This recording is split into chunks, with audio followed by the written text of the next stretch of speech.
Salam elek mehriban adamlar. Sağ gurgun oturan mısınız? Ocaklarınızda ağda birlik, döwletlilik ýar bolsun.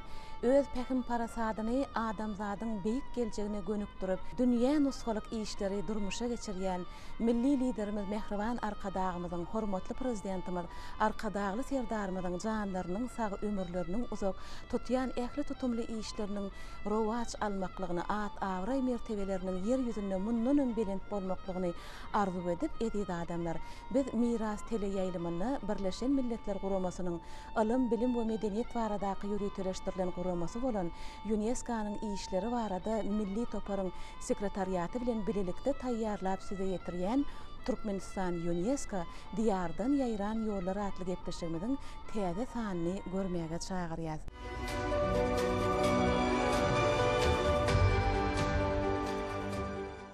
Edid adamlar, bugün biziň gepleşigimizde ýene-de milli gymmatliklarymyz hakynda, dünýäde at awraý şöhratlanýan türkmeniň ata-babalarynyň bize miras goýan ruhy hem maddi gymmatlyklary hakynda giňişleýin söz açarys.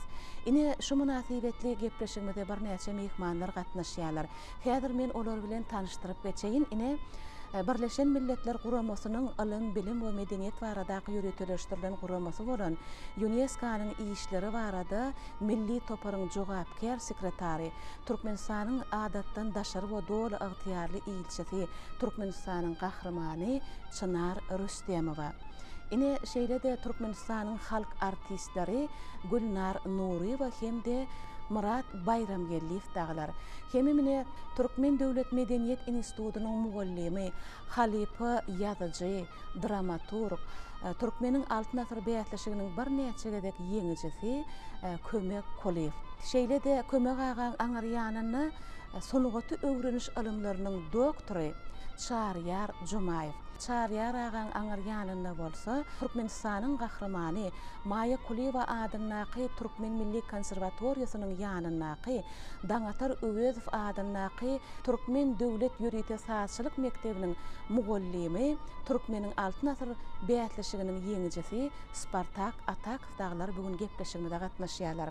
Mehriban adamlar, biz bugün bir gyjagyň taryhy hakynda söhbet etmekçi.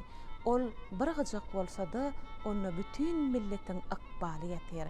Häzir gepleşigimiziň başynda Türkmenistanyň atgadynyň medeniýet işgäri Batyr Çariýewiň okamagyny edýär adamlar. Hut şu gyjagyň ykbalyny özüne jemlän setirler bolan Türkmenistanyň sunugatda atgadynyň işgäri meşhur kompozitor, ussat, mugallim Orad Gylyç Gurbanýazowyň düzen bu gyjak atly goşgusyny diňläliň.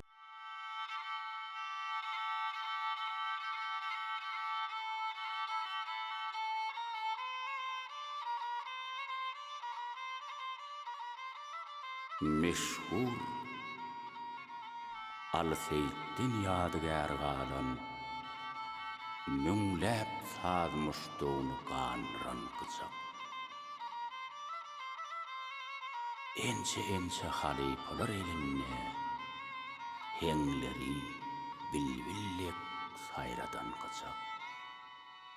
Mukamlar eýesi beýik halipa Qara däli öýekleň aýdym-aýdypdyr. Garynydyp salanyny Al-Seýit oň alkyşyn alar eken bu gyjak. Sapy onuň sadap bilen bedelen, myhy onuň keşdelenip düzülen, gulaklaryna dürlü şekil çekilen gajaklaryň nuswasydyr bu gajak. Garaja para peşkeş berilen bu gajak onuň ogly Berdowuljaň salypdy. Berdowuljaň kıyamatlyk dogany sary bagşyny ýesir eden bu gajak. Kurban Yazır Hadır Berdowuljaň bu jakda sazan narlyk etdiler.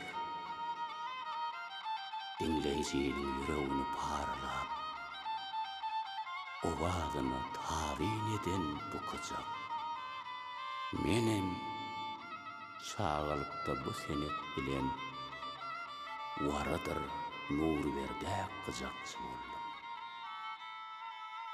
Etrekli bagşlamaýdy şýaly. Häzirem yaramly çalsam bu gyjak. Bu gyjagy kä wagtlar çalamda äpet halipalar ýadyma düşýär. Birden kama batyp, birden şatlanyp, düýp aňrymyň şaýadydyr bu gyjak. Soňudagy küren hasardan aşyp ençe menziller geçen bu gyjak. Altar kany arka atyp bir wagt 7 arka meýil edýär bu gyjak.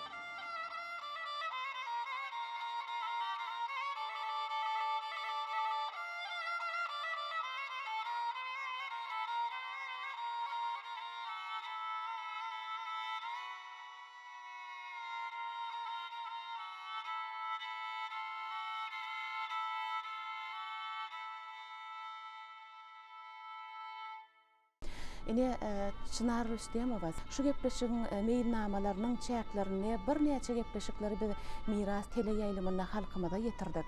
Türkmenistan UNESCO diýardan ýaýran ýollar atly gepleşiň şu şygaryň çäklerini her bir gepleşigimizde biz milli gymmatlyklarymyzyň diňe milli çäklerde däli dünýäň ýüzünde dawaralan ýan şöhraty hakynda hemem şolar bilen baglanyşykly toplumlaryň işleriň iýdirli durmuşa geçirilýän bilen baglanşykly söhbetler edip halkymyza ýetirdik. Ine bugünem şeýle şöhrata münasip bolan kirişli saat gurallarynyň biri bolan gyjak saat guraly hakynda biz söhbet etmekçi gepleşigimizde. Ine şular barada gepleşigimizde bir başlanyç goýup berseňiz. Köp sağ olun.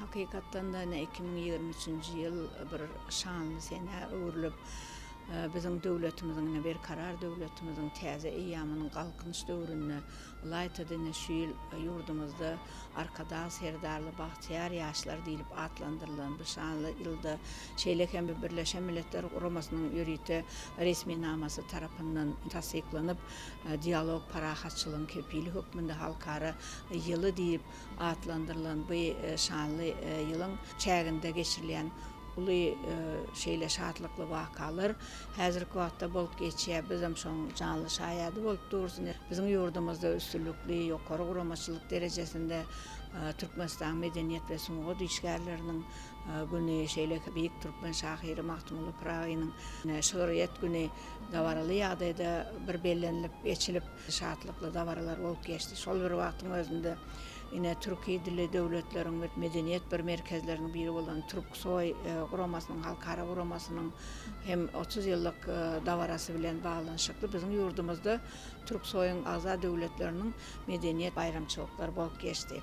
Ine şunun ýaly bolup geçen ajaýyp dawararyň iň bir naýbaşy bir wakalarynyň ýene biriniň 29-njy iýununda bir bolup geçen ajaýyp şeýle belent wakanyň şaýady boldyk. Ýagny milli liderimiz Gahrman arkadamyzyň bir ýokary binägerlik başarjanlygy, ukyby, ýeti zekini burada toplan köp ýyllyk tejribesi netijesinde şeýlekem alyp baran giýje günde ýergensiz ýadawsyz halkymyz üçin, döwletimiz üçin alyp barýan belent tutumly maksatnamalaryň işleriniň netijesinde ine Köpetdağyň eteginde bir ajaýyp jülgede arkada şäheri açıldy. Ine biz şoň canly şaýady boldyk. Elbetde bu belent maksatly ýurdumyzyň ajaýyp bir gelejegini wasp edýän, dawarlandyrýan bu ajaýyp wakalaryň çäginde başga da bir näçe medeni sunugat äleminde ýa-da diýelim syýasy, ykdysady ulgamda bolup geçýän bir täsin bir ütgeşik bir wakalaryň dawarasy bizim ýurdumyzda giňlen ýaýrap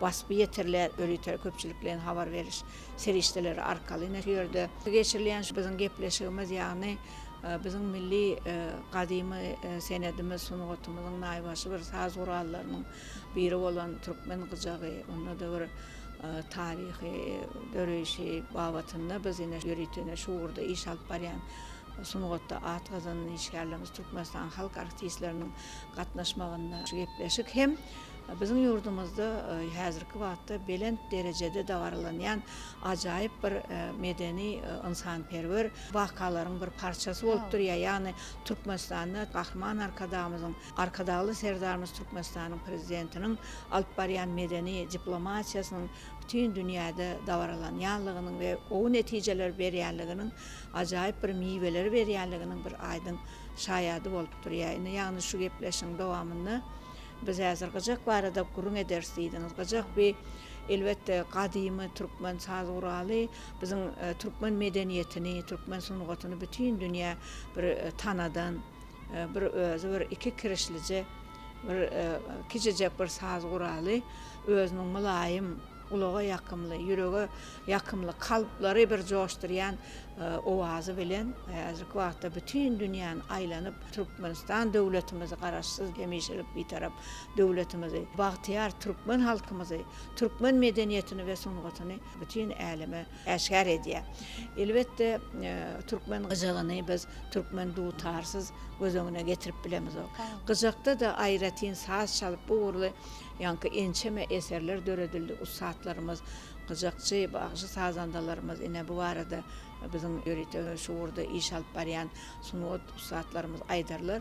Elbetde diňe gyjagyň özü bilen bütün dünýäni özüne ank eden simfonik eserleri döredip bu urly düýpli işler alyp bardylar biziň ägirtlerimiz, sazandalarymız ine ökde meşhur sazandalarymız. Şugunky gurun ediljek gyjak elbetde bir taryhy gyjak, aýratyn bir möhüm ähmiýete eýe bolan gyjak. Bu gyjagyň taryhynyň özü bir öz boluşly bir taryh. Şonuň üçin ine gyjakly söhbete geçmezden öň dutar barada aýtmakçy bolýan, çünki türkmen dutary size ma'lum bolşýaly. Ine 2021-nji ýylda UNESCO-nyň adamzadyň maddi medeni miras sanawyna dutar ýasamak, dutarda saz çalmak we başçylyk sunugaty ady bilen ine şeý halkara sanawyna girizildi. Ne şol günden bäri türkmen dutary UNESCO-nyň bir arzaly medeni goraw gaznasynda özüniň munasip ornuny eýeledi. Neşi türkmen dutary bilen bir hatarda asyrlaryň dowamında tirkeşip, ýanaşyp, bir dogan ýaly, ekizler ýaly, ata oğul ýaly tirkeşip, uly menzilleri geçen gyjagymyz baradaky söhbeti biz elbetde ýygy-ýygydan dowam etmeli. Çünki häzirki wagtda aslında şu dutar bilen gyjak bilelikde girilsen bolsa bir halkara sanawyna has hem yerine düşerdi, emma aýry-aýrylykda da olaryň öz ajaýyp geçen ýollaryny, taryhyny, bularyň waspyny has giňden beýan edip, bagyz edip halkymyzyň arasynda bu aradaky gepleşikleri, gurunlary, söhbetdeşlikleri ýygy-ýygydan geçirip, ne täzegül UNESCO bilen hyzmatdaşlygyň çäklerinde mundan meýlek gyjagymyzyň waspyny has hem aýratyn bir şowkun bilen halkymyza ýetirmek babatynda biz elbetde gaty uly işleri, entek ummasyz işleri durmuşa geçirmeli. Ne ilkinji söhbet bu urly, ýagny Türkmenistan UNESCO diýardan ýaýran ýollar atly gepleşiň çäklerinde bu gyjak barada söhbetiň şu düýpli ýagdaýda ilkinji gezek ýaýlyma çykyşy.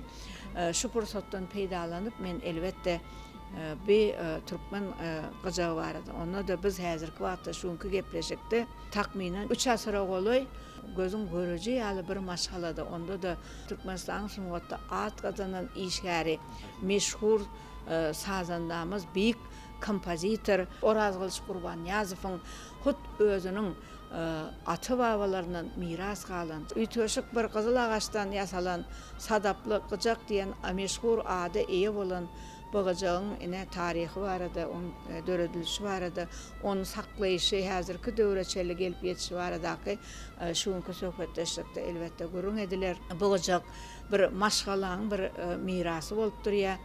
Şu çakaçeli neçe nesilden nesile, elden ele geçirip bunu gözün görücü ýaly gorap, häzirki wagtda bize biziň döwrümüze gelip ýeten bir saz uraly. Şu gyjagyň elbetde biziň döwrümüze şeýle munasip derejede gelip ýetmeginde elbetde bir maşgalanyň uly goşandynyň bolanlygyny, onda da tüz munasip görüldülen goşandynyň bolanlygyny şu ýerde aýratyn bellek geçesimi gelýär.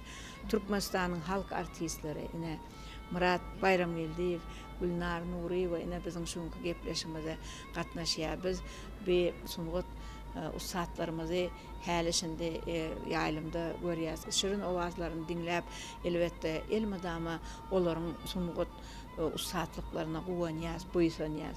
Görýärmi türkmeniň milli sunugatyny, milli sunugatyň milli gymmatlyklaryny goramak, olary aýowly saklap, olary şu bizim döwrümize ýetirmek bagatynda alyp barýan işleriniň bir aýdyn mysalyny biz şu sazandalarymyzyň, aýdymçylarymyzyň ine şu gyjaň mysalynda görýäs. Sebäbi bu gyjak Türkmenistanyň halk artisti Gülnar Nuriyewaň kakasından miras galan. Yani Türkmenistan sunugat işler meşhur sazandamız kompozitor Orazgul Çukurvaniyazov'un şu maşgala miras galdyran bir eseri sunugaty gymmatlygy diýip biz bilýäs.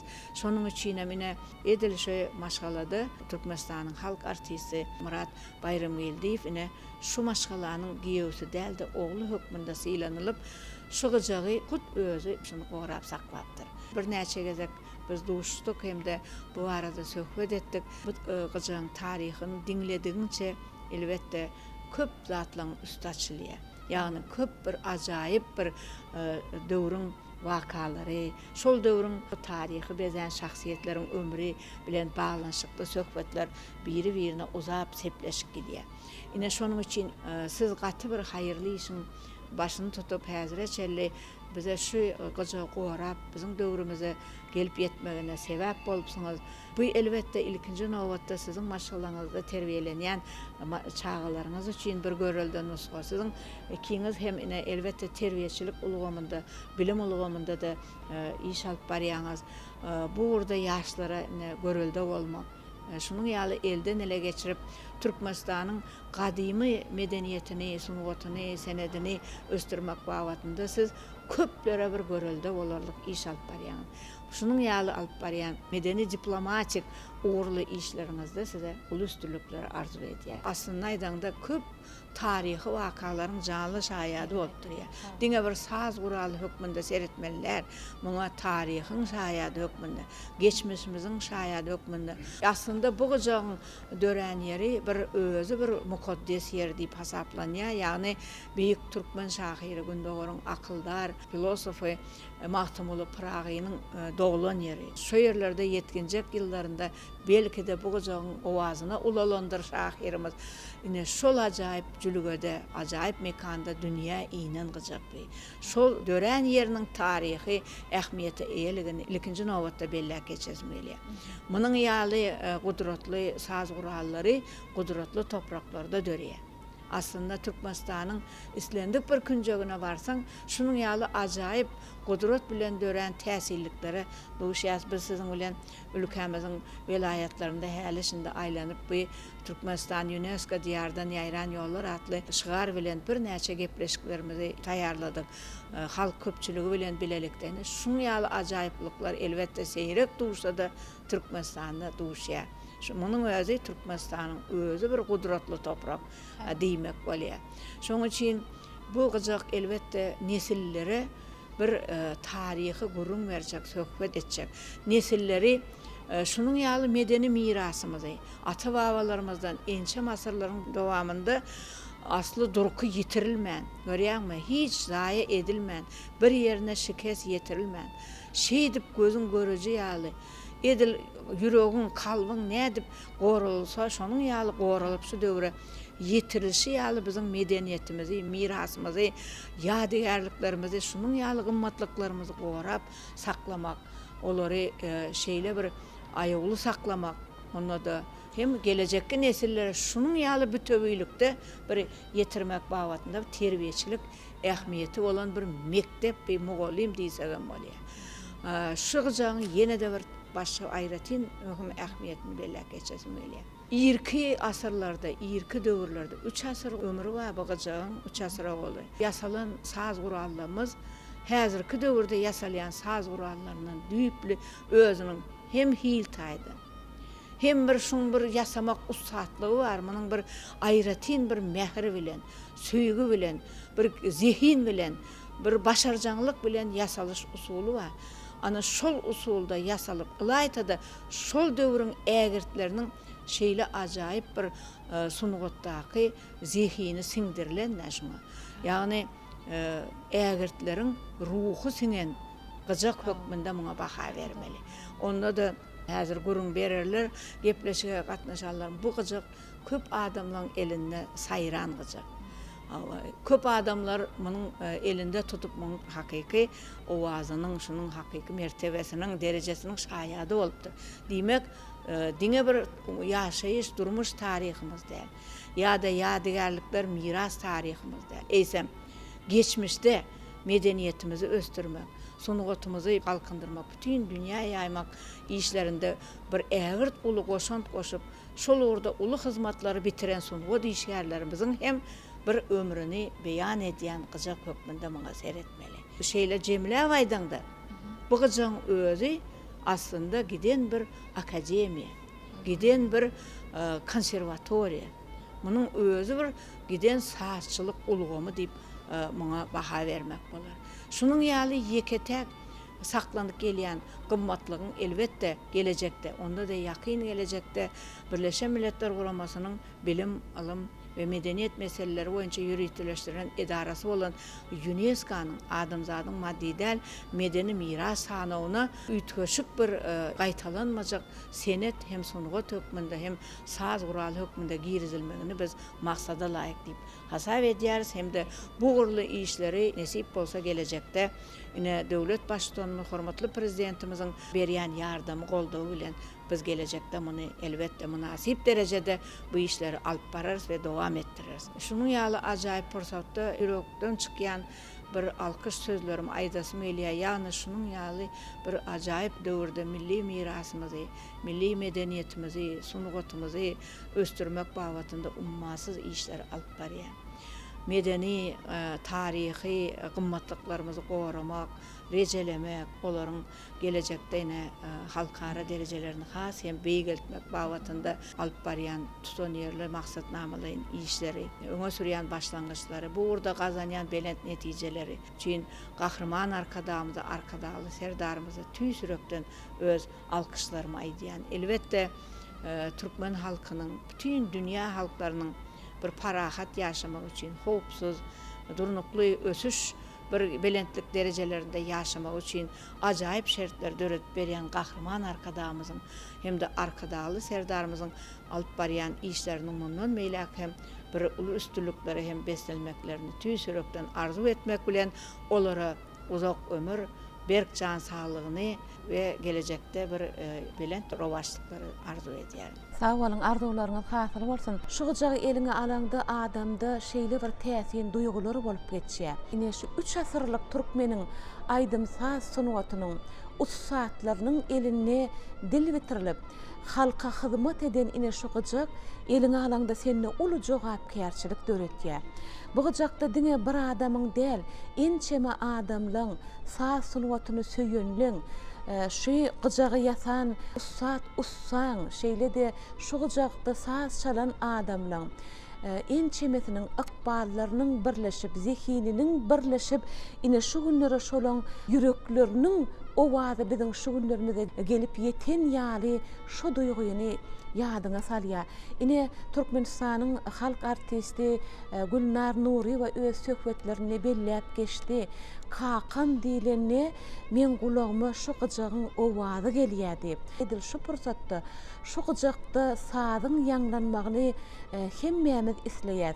Häzir ne gepleşigimizde gatnaşyp oturanlar makul görseler, biz şu gyjakda saz çalıp size yetirmekçi. Ine Türkmenistanyň halk artisti Murat Bayramgelliýewiň aýtmagyna görä, hut şu gyjakda öň saz çalan ussatlarça biziň aramyzda edil şoň ýaly ussat bolup saz çalyp bilýänler seýrekdir. Ine şolaryň birem Spartak Atakow diýip belläp geçdi. Ine şoň üçin hem Spartak bugün biziň aramyzda gepleşigimizde biz bilen bilelikde söhbetimizde diňläp otyr. Gelin häzir ediz adamlar, ine şu gyjakda Ali Seýidiň gyjagyna, sadaply gyjakda Ali Seýidiň Muhammed sazyny bilelikde diňläliň.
Çınar täjeme sizin belläp geçişiňiz ýaly inni tas 3 asyr bäri biziň aramyzda nesilden nesile geçip ýaşap gelýär ine şu gyjak, sadaply gyjak be maňlaýyňa sylynmaly gyjak diýip düşünýän. Çünki şu gyjagy maňlaýyňa sylmaklyk ol atalaryň alhamyny, sunugatyň ahlasy, atalaryň zähmetiniň maňlaýyňa sylmak bilen barabardyr diýip düşünýärse, bir gyjagyň, sadaply gyjagyň daşyndaky söhbet ýa-da oň taryhy hakyndaky edilýän gurrunlar diňe şu gyjak bilen bagly däli bir näçe akballary daşyna jemläp, bir näçe döwürleriň akbalyny öwrenmeklige çagyrýar diýip düşünýän. Şu bir gyjagyň taryhy toplumlaryň, töwerekliň garaýyşlary jemlemeklige çagyrýar.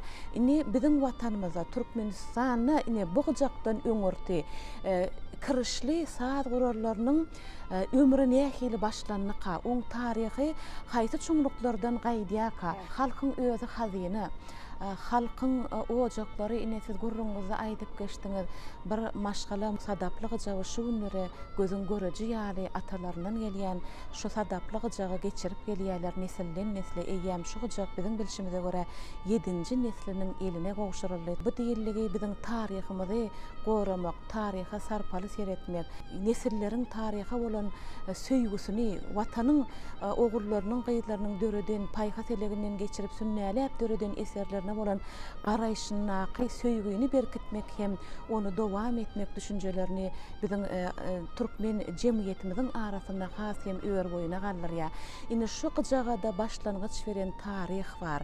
Aňardan biziň watanymyzyň özüniň, türkmen topragynyň özüniň şu saz sunugatyny badalyga alyşyn haýsy köklerden, çeşmelerden gaýtdyka, haýsy ýerlerden şu kirişli saz guralynyň taryhy hakynda sunugaty öwrenş ilmläriniň doktory ine Çaryar moğlumyň aramyzdadygyny aýdypdyk. Siz şolar barada gurrun berseňiz, onsoň gönnen göni biz şu sadaply gyjagyň taryhyna geçeriz. Umuman alanda gyjak bilen baglanşykly, türkmen sasynaty bilen baglanşykly Çınar täjemne gat köp zatlary, gowy zatlar aýtdylar. Bu gyjagyň eýesi, soňky eýesi Orazal Qur'anyýasy men okudan adam. Soňa bile işledim ben oň bilen. Asletinde şeýle gyjagyň barlygyny barpa 93-nji 94-nji ýyllarda men bilýärdim oğlum öýünden işläp ýörgäp aýtdy, emma türli ýagdaýlar bardy şunu görmendim. Mene akbal çekdi. Şu gyjak bilen baglanşykly gurrun etmeli boldy. Asletinde alnanda dünýä belli alymlar bar, şolaň birine de Werner Bachmann diýerler. Näme salymy? Şol bir zat diýer. Kirşli hem çırtılıp salyan sihavas diýerler ýa-da keman diýerler de şoň bilen çalýan saz guralanyň watany ortadydyr diýe. Diýmek bu zatlaryň diýmegiňse inan ben ýamda şu Werner Bachmannyň redaksiýasy bilen Germaniýada çykan 1987-nji ýylda çykan kitapda bir topar suratlary bar. Şu taýda da şonuň ýöne ýerden diýilen ok. Sebäbi şu taýda sahnalarda çekilen ýa elde çekilen ýa usatly kitaplarda çekilen suratlary seredilen wagtynda hakykatdan ortadyanyň çyrtylyp hem de keman bilen çalýan saz guralarynyň watandygyna göz ýetirmek mümkin bolýar. Kahraman arkadamyz özüniň Türkmenistan Beýik Ýüpek ýolunyň ýüregi diýen kitabynda Beýik Ýüpek ýolunyň taryhy biziň ählimizi öz taryhymyza täzeden nazar aýlamagy iterýärdi. Şu zatlaryň diýmeni esasynda täzeden nazar aýlan wagtymyz ina özem gaty gymmat bahaly zadyň şu wagt biz görüň edip otyr. Şunuň diýiminde kahraman arkadamyz diýen zatlarynyň durundygyny mälim edýän şeýle zatlar. Indi munyň taryhlary bilen baglanşykly gysaca gaýdylanyňda türkmenliň durmuşy bilen hatda iki kirişli saz guralanyň Türkmenistanyň territoriýasynda seredilende 3-nji asyrlarda tapylan iki kirişli saz guralanyň bolanlygyny tuwut etýän en suratlar şu kitapda bar. Diýmek şu zatlaryň özi biziň halkymyzyň taryhyna täzeden seredilmeli. Taryhyň üstü bilen saz guralarynyň üstü bilen ýani Çınar täjemine dogry diýip milletiň geçmişi, milletiň taryhy, milletiň edebiýaty, milletiň onuň edep ekramy hemmeti ady şunu saz guralanyň üstü bilen keskitläp bolýar, şoň üstü bilen açyp bolýar. Türkmen keşdeleri bilen baglanşykly ýa-da seredip görseňiz adamyň ýüzünde gyjagam bezäpdirler ustalar. Keşdelep edilen zatlar var. Ondan soň bu çalan adamlar bilen baglanşykly Han Mehmet Allah nur oň bilen sar başa sazandalyk edilen zat. Türli taryhynyň şol gyjaklardan öwrenen zatlar. Gaty köp zatlaryň gurrun edip bolar. Umuman alanda Orazal Qur'anyýasy bilen men ýan aýdyp geçdim. Daňatary öz wagtyndaky Türkmen döwlet ýörüti sazçylyk mekdebine moğlum bolup geldim. Esasen Türkmen oğlan gyzyny dugutardan gyjakdan nazary tarapyndan tälim berdi. Men topar ýol başçysy bolan soň bundan maslahatlaşyp durulmaly boldy. Sasun ot bilen baglanşykly görüňler etmeli bolardy da. Oradgyl Smolumyň dörejilik satyn oty bilen baglanşykly dörejiginden gowy üns berseň esasy onuň dünýäde halk aýdym saatlarynyň aýdýa. Sebäbi Oradgyl Smolum Balkan teoreklerinde giňden tananan Waray Janow diýip ustad bagşy bar, onu görüpdim men. Nurberdi Gulfyň kaptanynda saz çalan adam. Şoň üçin halk aýdym saatlaryny gowy bilýän adam. Onuň aýdymlary bardyr, ene ýazlarym bar, ýa-da ene boýlaryňa diýe, ýaryn garaşy şeýle aýdymlaryndan başga da onuň uly öwrümli eserleriniň barlygyny men aýdyp geçmekçi. Özüm okuwçyma çaldyran bilen Oradgyl Gurbaniýatyň elektro dutar hem fortepiano we simfonik orkestr üçin döreden uly öwrümli eseri bar onuň. Özüniň gatnaşmagynda çalyp beripdik. Soň görkeden zatlaryny edipdik. Umuman alanda Oradgyl Smolum gatwyr pespäl adamdy.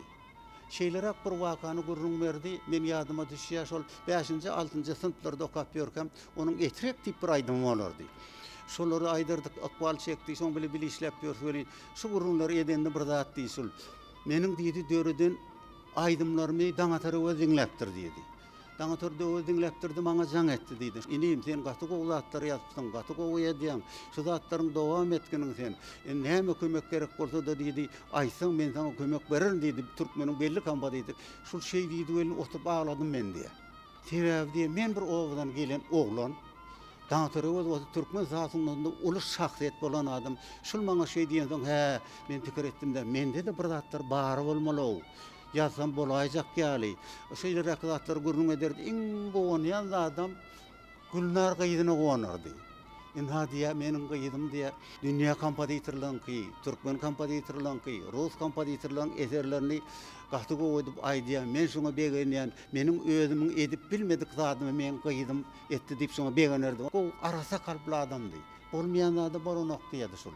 Okuwçylaryna da öwreden de her zat edip öwreçek bolýardy. Bolmasa nefer edip turundur sen biziňe düşündirme. Gyjak bilen baglanşykly diýilende gyjak salynan zat edilende onuň özüniň käwat bu gyjak diýil başga gyjaklaryny çalýandy men özüm dinläp gördüm. Gyjak soğlanlar we okuyan oglanlarda. Sorardım da näil molum? Emma şeýle gyjagynyň barlygyny ýalňyşmasam 93-nji 94-nji ýylda maňa aýtdylar. Altydyň gyjagy mende bar diýdi da. Bak şunu aydın bolsaň men almışym şun gerek zat, bul gaty gerek zat. Şu zatlar işimizde ulanan bolsak bolar diýip belläp geçdi. Indi men sözümiň soňunda diýjek bir zatym ma. Şu gyzak bilen baglanşykly. Umuman şol zatlar edilýän zatlar gaty derur zat. Mühim zat, gelecek nesil üçin gerek. Şu awtor bilen baglanşykly meniň özümiň edip bilaýjak zatym. Men her ýylda 5-nji ýylda okap ýören konserwatoriýa talipleri diplomy ýazdyrýanda. Indiki ýyl hökman Oradgyl Gurbaniýat bilen baglanşykly hem şoň gyjagy bilen baglanşykly diplomasy ýazmagy maksat edindim. Şu tatlar durmuşa geçirmegi ödüňde maksat edindim tutunýan. Umuman ýa-ni Çınar täjimimni UNESCO bilen baglanşykly gaty köp zatlar diýdi. Şu gyjagyň häzirki döwürde UNESCO-nyň maddi däl medeni miras sanawyna goşmak üçin şol işleri alyp barylýanlygyny ýa-ni Çınar täjimimne belläp geçdi. Satyn oty bilen meşgullanýan biz alymlar şu meselede näme kömek gerek bolsa, nähili işleri ýerine ýetirmeli bolsa biz hökman öz goldugymyz berer. Tutuş Türkmen halkynyň satyn otynyň, Türkmen medeni sunwatyny dünýä älemine ýaymak meselesinde ulu işleriň durmuşa geçiriljekdigine men inanýan. Umuman Türkmen satyn otynyň wekilleri kadymky saz gurallarymyň biri, gyjak saz guralyny UNESCO-nyň adamlardan maddi däl medeni mirasyň sanawyna goşulmagynyň tarapdary şol şudatlar durmuşa ornaşdyrylsa tutuş Türkmen halkymyz üçin uly baýlyklar dünýä ýarajakdygyna men inanýan. Şeýle halk bahwetli işleri durmuşa geçirmäge öz ýardamyny berýän hormatly arkadaşlar serdarmyza uly üstünlikler arzu edýän goýulan zanda ýurda wadan bolsun. Şeýle bolsun, sag bolan. Murad aga, size şu gyjak inanylypdyr sözüň dowly manasyna. Bu diýilligi diňe saat guralyny geljekki nesillere saat guraly hükmünni geçirmeklik inanylmanlarda biz düşünýär şu gyjagyň taryhy başlangıcı şu gyjak hakyndaky ähli maglumatlar şu gyjagyň beýik ykbaly size inanylyp geçirilipdir. Çınar täjine şeýle ýerlikli belläp geçdi. Bu diýilligi şu gyjak hakyndaky ähli maglumatlar dolu we anyk siziň bilýänligiňiz hemem nesillere şonu dogruçul taryh ýazyp galdyrmaklyk wezipesiniň hem siziň öňüňizde duranlygy düşünükli. Indi siz görüň beräýäňiz şu gyjagyň gelip çykyşy, size gelip ýetişi, siziň geljekki nesillere geçirşiňiz. Sag bolun täze müňillikden köküni alyp gaýdýan Türkmeniň medeniýeti, sunwaty, bugun gahrman arkadağymyzyň, arkadağly serdarmyň saýasynda hajarlap ösýär. Bütün dünýä ýaňsalýar.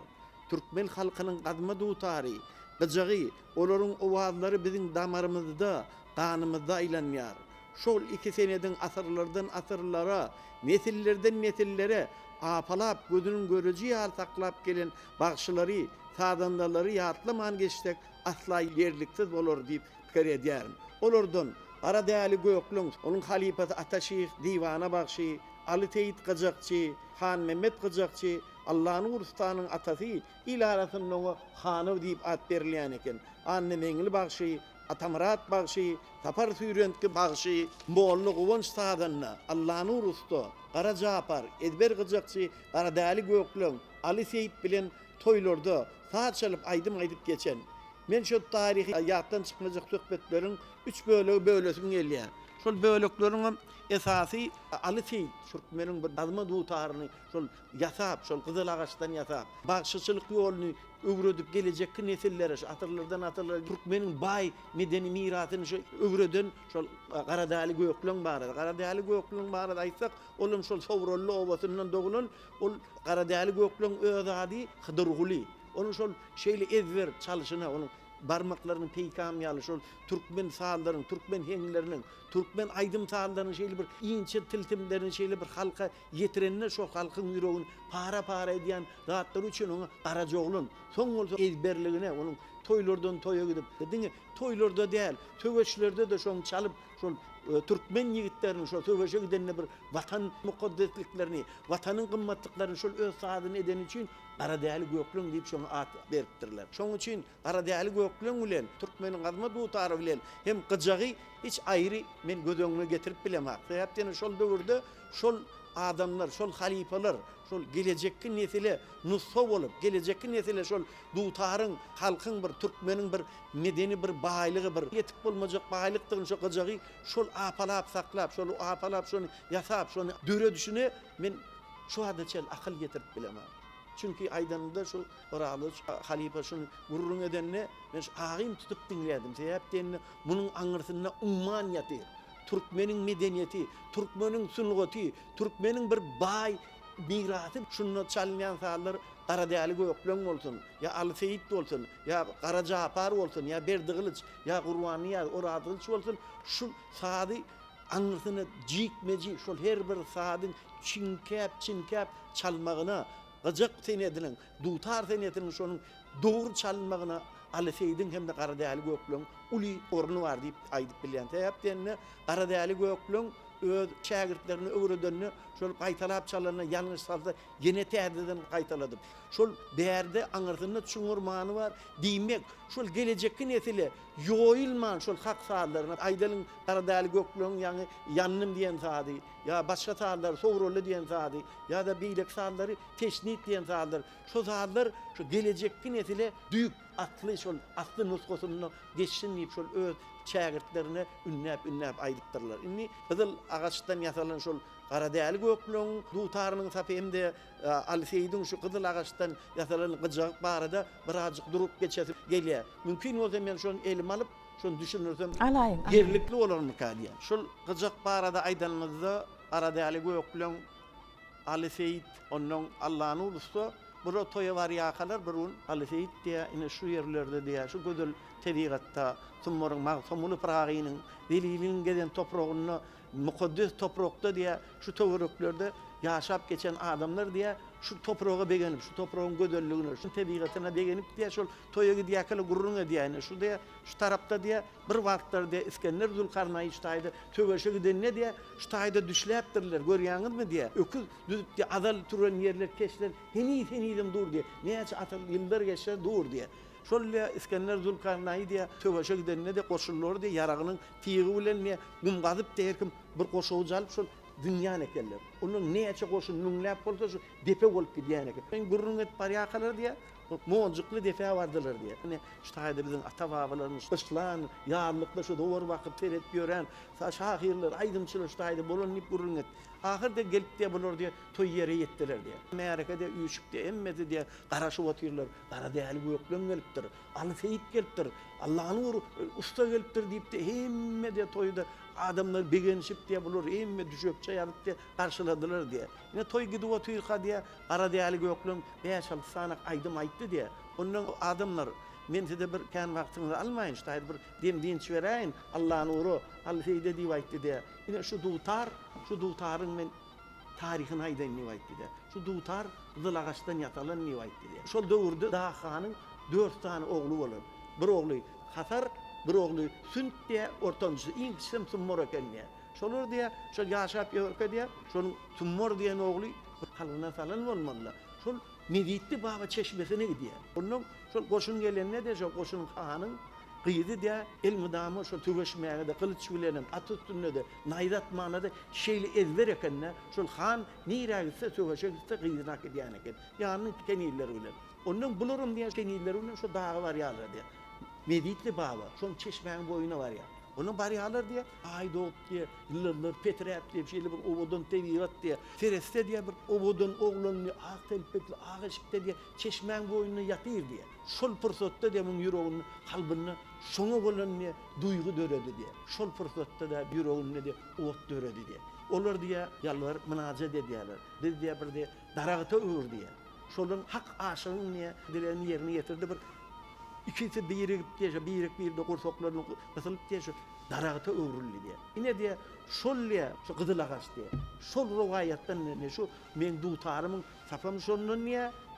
Şu arka elimle sakla oturun, gıcağın sapam şonunun yazılan. Sonra Allah'ın uğru Al-Feyde diye şon eşi diye şol kara değerli göklüm dutarı şol rivayetten, şu Kızıl Ağaç'tan iki söygün, iki ağaçın taşmadık söygüsünden dören şu ağaç şol şeyle her bir dinleyicinin yüreğini Han olsun, padişah olsun yüreğini para ediyen sarşonunun yipte kara değerli göklüm ayttı diye.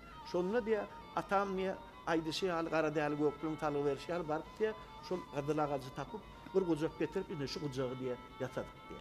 Allah'ın uğrusta yatadı diye. Yatadık diye şunun için niye şu ne kucağın sapı Kızıl Ağaç'tan yatalan. Yine bunun kâdisi su kâdi. Şunun derisi kızıl balıktan edilen. Öyle sünnelep edilen. Öyle şu kucağın adı sadaplı kucak. Sadaplı olunca şu sadaplı kucak diye. Yine şunun yeni bir aytmalı daha değil. Kucağın aşağı şu söyüğü ağaçtan yatalan eken. Hıyvadan niye gelen sevdagarlar ayrımaydık geliyor diye yolla diye bir kuşunu saklayan demirin üstünde diye şunu Al-Feyde diye soğut verdi diye. Şol diye şunum diye Al-Feyde şunu sünnelep yatıp şunun aşağına tokkucu mis var eken. Şol iki parmağın ortasına oyunu sağdanına çalanına gitmedi hallet. Onun yılın asırların geçmeye gülen çalınıp diye yolunu şeyle alıptır diye. Yine şu kıcağın, şu safları hem rahatları dürlü keştelerden yatalan, dürlü rahatlardan yatalan, hiçbir rahatı ütkelmeyen yatalan, 3 asırını şu gelenler şu.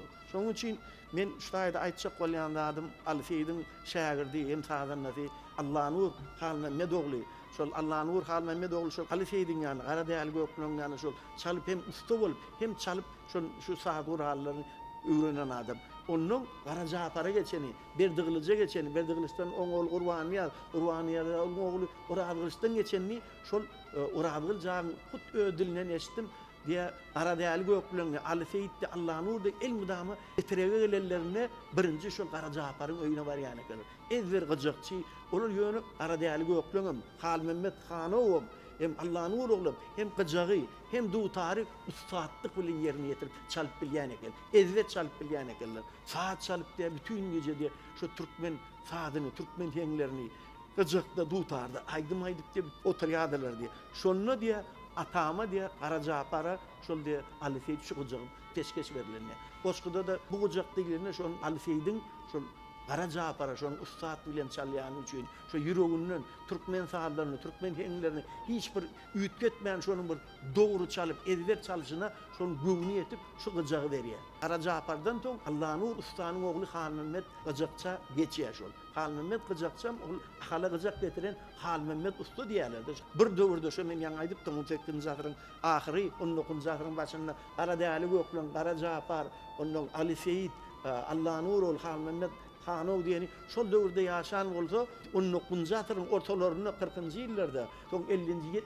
87-nji ýyllarda Allah'nur ogly Han Mehmet dünýäge gelýär. Şol döwürde de Kara Japaryň ogly Berdigil bir döwürde ýaşaýarlar. Olar ikisi toýlary, eýran toýlary bolsun, ahala toýu, ya itirege toýu baranda, arala baranda şu ikisi bile barıp dutar çalıp, bir dutar, bir ýyjak, bir aýdym aýdyp çeýdip, çalıp dogan ýaly gatnaşyk edipdirler. Soň bolsa şol Allah'nur ustanyň ogly Han Mehmet öz halifasy Sarı Başa duşýar.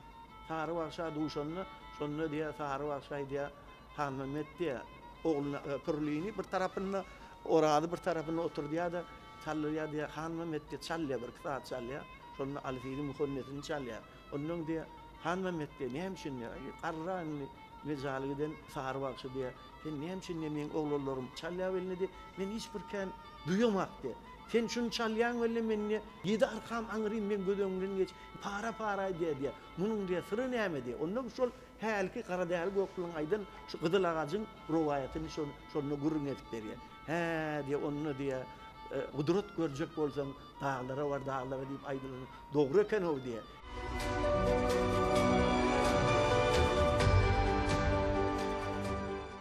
Edýär adamlar gelin gepleşigimiziň şu ýerine ýene-de şol sadaplygyjakdy.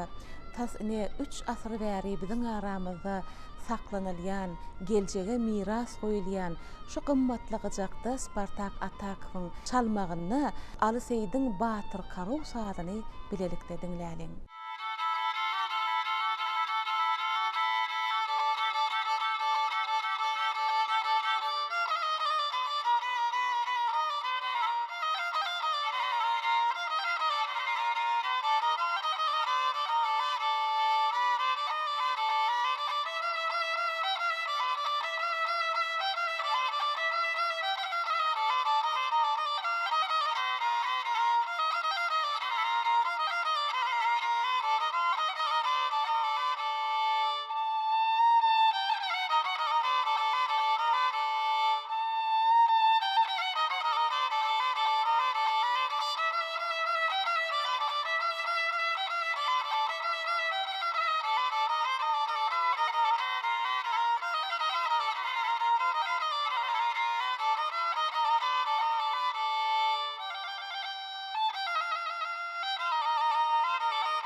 Inni aýtmaly adamymyz şu taýda bir pursat täze doğrudan şu gyjak Beradgyl gurrun edişini şol Kara Japaryň ogly Berdigilçden Gurbanyýada Beradgyl gelişini şol gurrun edenine ol tolgunup gurrun edýär.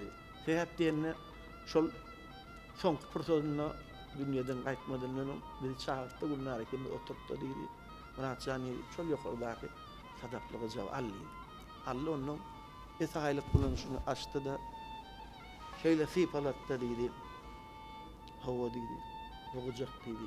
Men ata-babam diýdi, arkamam diýdi. Ümmülme diýdi, bu baýlygy diýdi. Onuň diýdi aňyrsyna diýdi, beý tutulmatyň tütülleri, dutaryň atasy, Garadäli göklen, Gyjagyň atasy Alifey, bular diýdi. Ata şeýh diýdi. Diwana bagşy, şolaryň ruhy ýatyr diýdi. Şunu şeýle sypalatda gözüne ýaş doldy menim özümem hodurlum şobar. Diýdi, sen ne diýdi? Men altynjy arka diýdi. Men aktajagym ol Emirjan diýdi, Gülnarym ogly diýdi. Şo diýdi, 7-nji arka bolup diýdi, şunu diýdi. Gözüňiziň görejä ýaly, apalap ıstıdan, soğuktan hiç kime işkaz ettirmeyen şunu saklayacaktırını sen bana söz verdik, elini tuttu. Benim çıkacağı sizin aydışınız yani. Sizin kakaňyň, ataňyzyň atasynyň, Alifeýdiň, Kara Japar'ın şunu gurrun etişýäli men diýdim. Nesilden nesile geçirmeýän söz berýän diýdim. Sebäp diýen ne diýdim? Bu kujak diýdim bizim gelecekki nesilimizde maçgalamynyň iň bir ümmülmez baýlygy diýdim. Şoň üçin bizim onu gözümüzün görejä ýaly saklap, şunu halka getirir deyip, şondan bäri men şu gyjagy apalap, şunu nädip bir halka getirip bor, şunu nädip bir gelecekki nesillere getirip bor, nädip şunu ata-babalarymyz, nädip şunu saklap, näçe getiripdirler. Çınar täjimle bilen duşanyny men şu gyjak barada gurrun edenmizde Çınar täjimle şunu bir kalby bilen şunu kabul etdi-de. Bädi men üçin şu gyjagy diýdi görkezmedim odol. Odol görkezden bolsaň biz şu dutar bilen bile şu UNESCO'nun maddi däl medeni mirasynyň sanawyna goşurdyk diýip aýtdy. Şu gyjak barada ina çarärem ýan aýtdy. Öz mugollimim halifam bolsa da 93-nji ýylda bellimle. Men aýtjak bolýan adam hakyky taryhyda aýtjak bolýar. Lewat welaýatynyň näçe gyjakçylary, Taşow welaýatynyň näçe belli gyjakçylary, Hal welaýatynyň, Mar welaýatynyň gyjakçylary şu gyjagy görmek, şunu ellemek ardu edip geçipdirler. Spartagyň hakysy görenini diýipdir, aýdypdyr, şu gördüm, haka, menim çalwam gördüm ise, oglum, bir şunu görüp bolmam, ya bir şunu bir sypap bolmam, elim maňlaýymda sirip bolmam diýip öz aýtdy.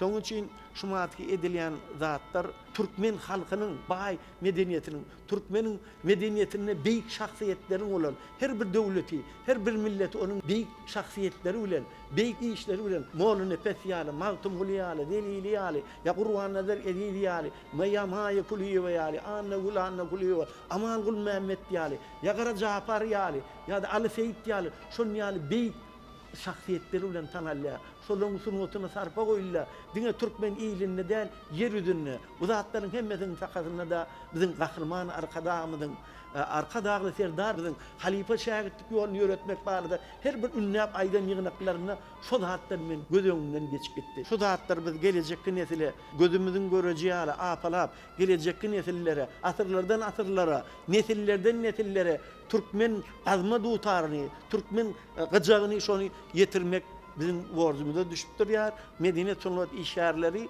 istesen heýkeltaraş bol, istesen suratkeş bol, istesen nakkaş bol, her kim öz ýörüne şol bizim medeni mirasymyzy, bizim aňyrdan ata-babalarymyz gelen baýlygymyzy, elemamalarymyz tünnäp dokan halylaryny gözümüzün görejä ýaly saklajaklygyda biz sunat işgärleri söz berýär. Gelecekde de boy gahrman arkadamyzyň, arka dagly serdarmyzyň saýasyna türkmeniň medeniýeti sunnaty pajarlap östün. Vatanymyz günnänden beýlek beýik östüşlere münasip bolsun. Türkmeniň medeniýetini, türkmeniň sunnatyny şunu ýaly apalap, biziň edýän ujupsyz işlerimize hormatly atlary takyp, hormatly fiýliklary bermegi ol türkmeniň medeniýetine, sunnatyna, türkmeniň medeniýet işgärine goýan sarpaty diýip düşünýän. Şoň üçin Mehriban gahrman arkadamyda, arka dagly serdar prezidentimize mirasymyzy saklamakda, goramakda edýän atalyk aladasy üçin olaryň janlarynyň sag, ömürleriniň uzak, ýurt bähbetli işlerine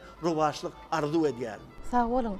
muradaga eden arzuwlaryňyz hatyl bolsun. Ine siziň maşgalaňyz Türkmenistanyň halk artisti Gülnar Nuriyewanyň atalaryndan geçip gelýän Boğajak diňeni 7-nji arkan eline diýýäňiz, neslin eline şu var. Ol diňe siziň ojagyňyza, siziň atalaryňyzdan gelýän şol 7 nesle degişli däl, ol bütün milletiňki, bütün türkmen halkynyň aýdymsal sunuwatynyň taryhyny düzýän ykbala degişli. Şoň üçin Çınar Täjiňiň aýdyşy ýaly bütün halkymyzyň sunuwaty söýjüleriň, asyl türkmen halkynyň özi sunuwatyň aşygy, sunuwatyň teşneleri, ine şol teşneligi gandyrmakda da mehriban arkadagymyz başlanygyç goýup, arkadagy terdarymyz öz halky üçin milli gymmatlyklaryny goramakda, ebedileşdirmekde, dünýä ýaýratmakda bize giň ýollar açyp berdi. Ine şu uğurly UNESCO-nyň adamzadyň maddi medeni mirasynyň sanawyny girizmekde de siz bilýänsiňiz, bu uğurdaky milli toparyň nähili uly işleri durmuşa geçirip bir näçe ne wagt ber iýdigi derli şeýle şöhrata biziň watanymyz eýe bolup gelýär. Şu işlerde biz ýene bir ýola size Çınar Täjiňi ödürejlik toparmyzyň adyndan uly sag bolsun aýdyp, ine şu gyjak bilen baglanşykly milli toparyňyzyň alyp barjak inniki işlerini de diňe rowaşlyklaryň hemra bolmagyny arzu edýär. Sebäbi bu biziň türkmenimiziň, biziň özümiziň, biziň aýdymsal sunwatymyzyň mertebesini berkitmeklige sebäp bolýan taryhlaryň biridir diýsegine sözümiz ýerine düşer. Sadaply gyjagyň taryhy, bir gyjagyň taryhy bu milletimiziň taryhy. Ine şoň üçin kömek agasy Türkmen Döwlet Medeniýet Institutyna zähmet çekýäňiz, taliplere bilim berýäňiz, dürli uğurlar boýunça ol ýerde hünärmenler taýýarlanýar. Edil gönnün gün aýdymsal sunwatynyň geljeki ustatlary, hünärmenlerim şol ýerlerde bilim berilip taýýarlanýar. Şu gepleşikden soňam ýadyne şu kirişli saat gurarlarynyň taryhy bilen baglanşykly nesillere bilim bereňizde has hem bilim çeşmeňiziň bir baýlaşyp, ine şu gyjak barasynaky nesilleriň bilmeli gymmatlyklaryna degişli zatlar şular. Siz geljeki nesillere nähilrek geçirjeňiz barada aýtsaňyz, nähil çemelişiňiz barada hemem şu uğurda siz öň nähil maglumatlary bilýärdiňiz.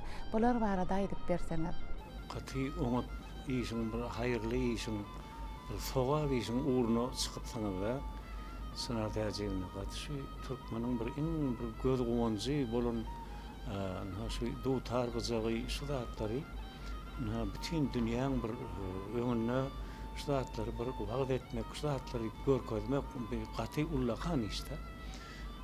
Şoň ýan gelýär Türkmen Döwlet Muzeýine, şu gepleşen gidýän ýerine, giren ýerimizde Çınar Täjiňiň aýdyşy ýaly dutarlygyny gyjagymyz iki onu yazık olup bir söýüş. Bu doğrular da bular bütün ömrüne ikisi dutarmyz ile gyjagmy heme bir-birini gallyrdylar da. Dutarmyz gyjak dutarmyz. Hem şeýdi bütün milleti, Türkmen milletini gallyrdylar. Şoň mertebesini, şoň agraýyny, bari oğam bir her türlü ikişlans kırış var da. Onu şo kırışyň üstü bilen bütün dünýäň mukamyny adamzada ýetirip bilýär da şu biziň dutar gyjagymyzda. Ini şu ýangy maglumatlar hakda täze sorag berdiňizde şol kän elbetde geçmiş biziň mirasymyz şol öwrenji bolup dänin moğlumlarymyz, halipalarymyzam, taliplerimizam bu ada häzir hasam umut bolan bir şu sanly birlik arkaly gahrman arkadagymyzyň arkadagy serdarymyzyň tagalasy bilen şu sanly birlige geçdi-de ähli okuw, bilim, siýasat ugrumyz şonu şu internet urgamyndan islen maglumatyny islen zadyňam tap bolýar.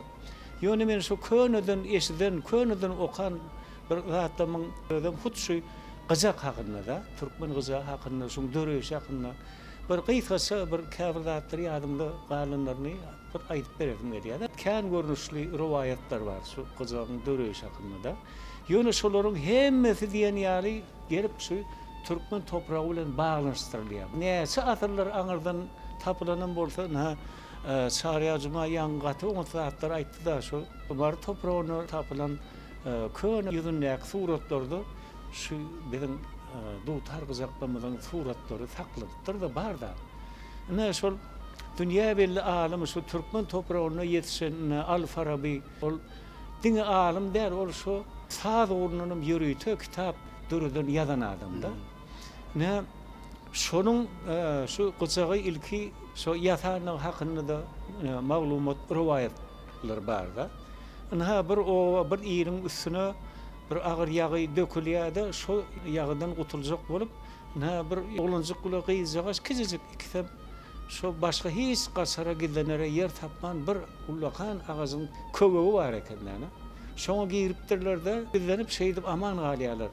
Onun son ehli zat apıl soğulunun son bular çıkıp onun şu tayda şol owanyň şol iýiniň täzeden nesil başlary bolup täzeden döremegine sebäp bolupdyrlar diýer. Onun şunu şu rivayeti Al-Farabam esitipdir de şu ağzı göreýin men diýip görüpdir şol ağzam şol ýa köbegem görüpdir de şu ağzına şu öňüne dur diýär. Onun näme eýleniň zat diýip sorasalar şu iki saganyň seslerini esjek bolýar diýermişler. Men şoluň sesi gelýär şu taýdan neden diýermişler. Onun ana şey dip şol gara bir näse wagt geçenden soňra edil elbetde soňky görnüşler däl bir şu gyjagy meňdeş bir şoňa ilki bir zat döredipdir. Şondan bärim ana şol kämilleşip ondan bir türkmen halkynyň bir şoňa gylygy bar türkmen milletiniň de şu bir zat görse şoňa gaty dörezlikli semelesýär da. Onu ýa başga zatlar ýasap edýär da. Onu dürlü edip barany känin hem murat bagşydagy sar ýazma bular bilýändirler şu türkmeniň nähili edip dörezlik ýolunu ehli şu ýa-da guralaryny ýasamakda da şolarda saz salmakda da aýdym bagşylyk sunuwatyny şolaryň nädip şu dünýä derejesine ýetirişlerini gurrun berdiler. Biziň dutarymyz şu UNESCO-nyň maddedäl medeni mirasynyň sanawyna gireni gyjagymyzyň dutaryň ýanyna şu UNESCO-nyň maddedäl medeni mirasynyň sanawyna girip şu taýda öz ornuny tapmagy bir hakyky laýyk geljekdir şu. Türkmen gyjaganyň şol sanawy girmek, onu teklif etmek, haktaky ýanky aýdylan sözleri men ýürekden gollaýan. Şunu Türkmen Döwlet Medeniýet Institutynyň mowlumlary diňe olar däl. Man türkmen milletiniň depedi göwe ýeter diýen. Sebäbi ol milleti şeýle derejä galdyran saz gurallarymyzyň özleri şoňalyk derejede bolmaly. Ne şoň seni men ýürekden gollaýan. Elbette şu türkmen dutary hakda ýazylan sefer eserler, goýulan bir sefer filmler, spektakllar kän bizde. Şükür bagşydan başlap dünýä meşhur. Şol dünýä meşhur etmekde de türkmen edebiýatynyň, türkmen sunuwatynyň, türkmen medeniýetiniň gaty uly hyzmaty boldy da.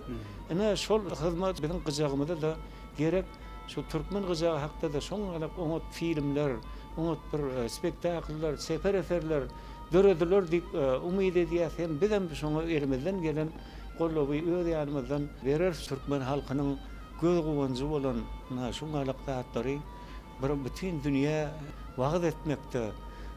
Şoňaly bize aýdyň oňat ýol görkezip, şu halipa şäherlik ýoluny açyp, şu zatlary hemmemiň öňümizde ýol görkezip samsyragymyz bolup barýan milli liderimiz, gahrman arkadagly serdarymyz, şolaryň bitirýän işleri biziň hemmemiň depämizden, hemmemiň mertebämizden göwe galdyrýar. Şol işler üçin biz gahrman arkadagymyza, milli liderimize, arkadagly serdarymyza köp ýürekden alkyş sözlerimizi aýdýar. Olaryň zanlary ömürleri uzak bolsun, ähli tutýan beýik tutumly işleriniň hemmesi mydama rowaj alsyn.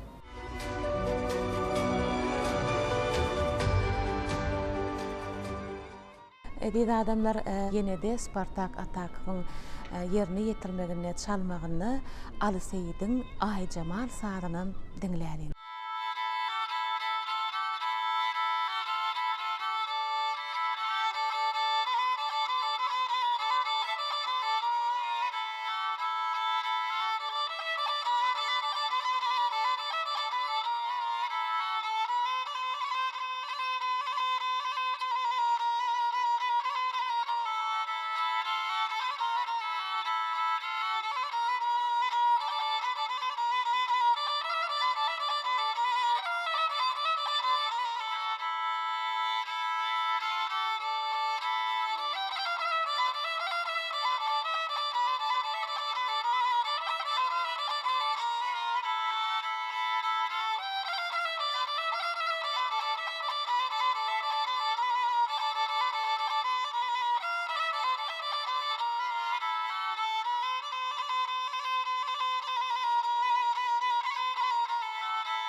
Oradalyç Halipaň, Gyýdy, Gülnar, Nuri we siz biziň söhbetimize goşulsaňyz, siz şol bolup geçýän wakalaň içinde üzüpsiňiz, ulalypsyňyz. Indi kakaňyzyň öz berýän gurrunlarynyň, şol gyjagyň sizin kakaňyza öz atalaryndan gelip yetişi hakynda ýa-da öz çağalaryna beren wesiýetleri barada ýa-da siz çağa kaňyz kimler şu gyjagyň daşyna üýşerdiler, öz gözüňiziň gören hem gulaňyz bilen eşiten zatlaryňyzdan aýdyp berseňiz. Doğru dedi. Kakam arada aydamda gıcak ovadı gelýär. Tibe kakam ýerden turup şu gıcağı eline alıp saz çalýardy. Üýümizde hemişe gıcağın, duhtarın ovadı ýanglanýardy.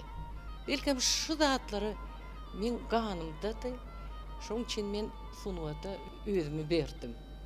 Belkem şu zatlary görüp, eşitip aňymyzy, ýüregimizi alıp halkymyzy öňünde men estrada aýdymça, opera aýdymça, men başga zatlar bilen meşgullanýan, ýöne kakam çalýan sazlary, aýdymlary men ýüregimde, gulagymda. Men özümi batladym duýýan. Sebäbi çağlykdan kakam diýärdi. Iň arasy, iň gymmat zatymyz üýümizde şu gyjagymyz. Men enem şu daşlygy yasalan diken şol älemgül Öz eli bilen eneni edip durşan, ha? Yamağız diken ejem. Men näme diýjek bolar? Bir bütün maşgala ejemem, enemem, atamam, olaryň garnaşlary, dogonlar, kakamyň dogonlary, jigerleri hemmesi şonu goradylar. Sebäbi olaram hemmesi gyja çalýarlar, dutarda da çalýarlar. Indi men aýtjak zatym biziň hormatly arkadaly serdarymyz köp sağ bolsyny aýdasym gelýär. Şu zatlary bize pursat beren, mümkinçilik döreden hormatly arkadaly serdarymyz janlary sağ bolsyn, arzu edýän, elmadamy işlerine ruwaşlyk altynlar.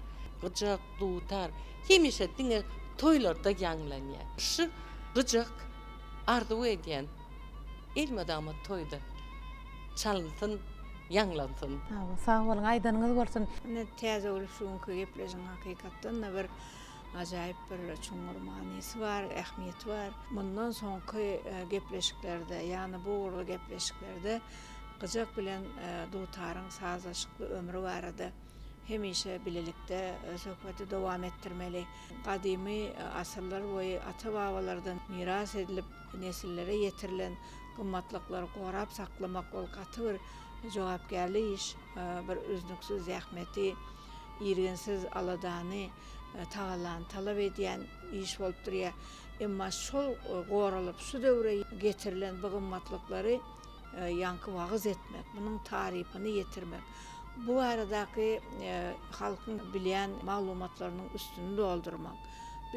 Biziň ýurdumyzyň alymlarynyň, sunuwa diýişgärleriniň, medeni diýişgärleriniň uman aýdanda bu urly iş alyp barýan ähli bilermelleriň, närmelleriň öňünde durýan bir mukaddes borç bolup durýar. Şu wagtda Türkmenistan UNESCO diýardan ýaýran ýollar atly gepleşik bilen gelecekde hem Layta dönüşü kadymy tarihi maşgala mirasy bolup durýan bu gyjak baradaky söhbetdeşligini ýene-de ýurdumyzda şu gyjagy belki-de görmese de tarypyny eşiden gyjak saz guraly barada bir näçe işleri, ilmi işleri ýazan, kitaplary ýazan, şol bir wagtyň özünde gyjak ýasaýan ustadlarymyzyň gatnaşmagynda hem ähli umumy jemgyýetçilik ähmiýetine has hem bu milli mirasyň galdyrmak, beýgeltmek maksady bilen şu gepleşiklerimizi dowam etdireriz.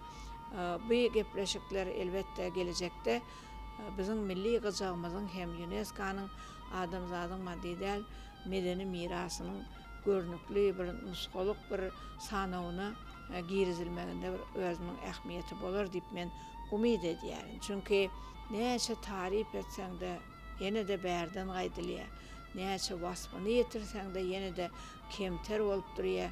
Bu türkmeniň baý, aňyrsy dolup, daşyp duran Vay medeniyetinin entek bir sansız miras bolup yetip gelen kımmatlıkları ken, saz kuralları olsun, ya da beyleki kımmatlıklarımız olsun, tarihi yadigarlıklar, tebiği baylıklarımız, şol bir vaktın özünde maddi del medeni kımmatlıklarımız şolorun arasında bir özünün gelecekte bütün dünyada münasip bir eyyam eylemeli ornuna qaraşıp oturun kızağımızın hem yakın vaqtda UNESCO'nun bir avreli sanavına girizilip bütün dünya mirasına örülmek bavatındaki işlerimizi biz elbette bilelikte sizin bilen devam ettirmeli. Bu işler yine de bir gezek bellak geçesmeliye.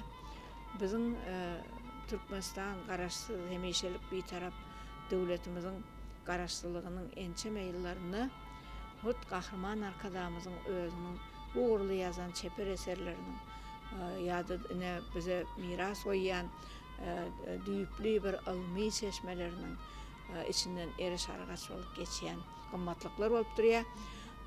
Kahraman arkadamızın özü bir ökte sazında saz muştoğu acayip ovazı bilen dörediyen sazları bilen halkın arasında halkın bilen söygüsüne münasip oldu. Kahraman arkadamızın bu maşgaladaki önü besleyen yaş nesillerin yine kahraman arkadamızın oğlu hürmetli prezidentimiz arkadalı serdarımız Atığı Kerimcan hem elbette saz muşlokları Kerim Guli yaş kompozitör hükmünde yaşlıktan bizim medeniyetimizin bir öz oluşu ösmegine koşan koşup geliyor. Bunun özü demek bu baylıklarımızı şunun yali mirası gelecekteki nesillere bir münasip görünüşte yetirmek.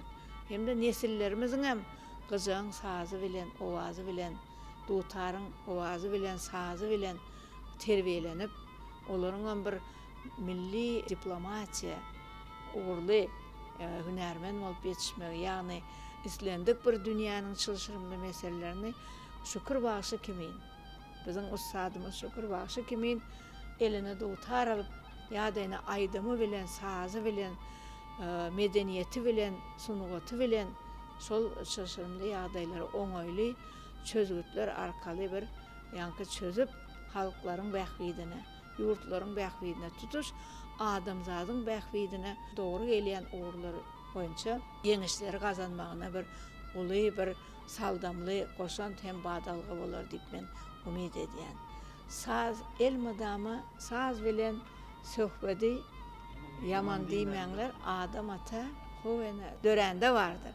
O diýşýaly biz elbette saz sunugatymyzyň gazanan ajaýyp ýanky geçmişdäki tarihi sahypalaryny, saz sunugatynyň saz ulgamyndaky ajaýyp bir iz galdyran saz äleminiň ägirtlerini, bagşylarymyz, sazandalarymyz olaryň durmuşyny wasp edip, olar baradaky söhbetimizi ýaşlaryň arasynda köprek gurun etmeli, ýaýratmaly. Ýene-de şunuň ýaly köpçülikden habar beriş serişdesi Laytada Türkmenistan UNESCO diýardan ýaýran ýollar atly gepleşmemiz arkaly görkezip bu saz urallaryny şo hakyky iş ýüzünde ele alyp çalyp olar görkezip ýaşlaryň gursagyna bu medeniyete, bu sunugata, bu saz urallaryna bir söýgüni, hormaty sarpany biz östürüp yetiştirmek, terbiyelemek, uyumak bizim yine de bir gezek qaytalasam da mukaddes borcumuz olup duruyor.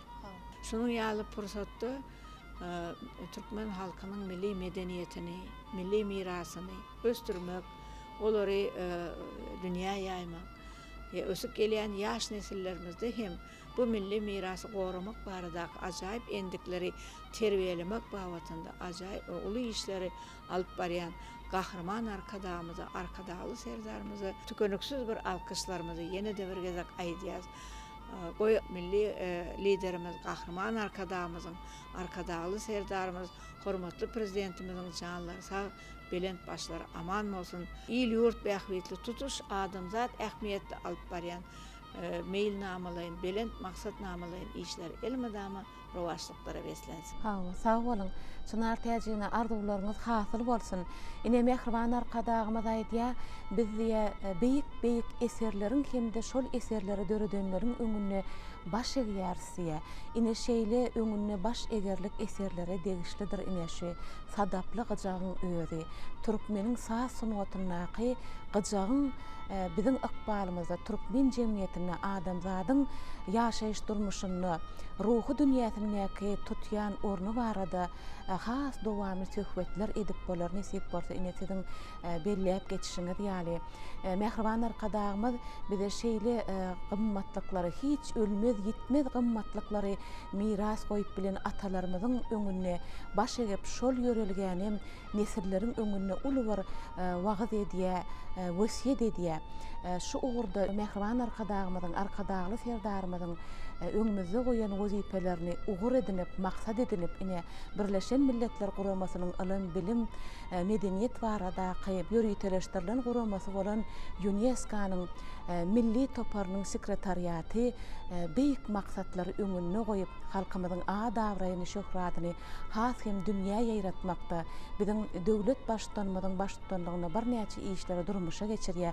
Geljekde de şol işleriňiziň ileri bolmagyny, rowaj almagyny biz size arzu edýär. Bugün türkmen gyjagy hakynda, türkmeniň saz sunatynyň gazanjak şöhratyna ulu orun tutýan sadaply gyjak hakynda söhbet etdik. Bu söhbetimiziň başlangyjydyr. Bize mine döredjilik toparymyz bilen, alimlarymyz bilen, saz sunatymyzyň, aýdym sunatymyzyň ustatlary bilen bilelikde şu ugurdaky işiňizde bizim öz zähmetimizi gaýgyrmajaklygymyza şu gepleşigimiziň üstü bilen söz berýär. Şu gepleşige gatnaşaryňyz üçin, pikirleriňiz aýdanlygyňyz üçin, bilelikde işlemeklige goşuljaklygymyz üçin size köp sag bolsun aýdýar. Ediz adamlar, ine Türkmenistan UNESCO diýardan ýaýran ýollar atly gepleşigimiziň şu gezekki sanyny size ýetirmek isleýänlerimiz şolardan ibarat. Sözüň, sazyň, aýdymyň, umuman adamzadyň paýhasynyň gadyryny bilýän mehriban arkadagly serdarymyza biz tüý sürekden sag bolsun aýdýar. Goý olaryň janlary sag, ömürleri uzak, tutýan tutumly işlerimi dama rowaj alsyn. Türkmenistan UNESCO diýardan ýaýran ýollar atly gepleşigimiziň inniki sanyna duşuşýan hoş sag bolan mehriban adamlar.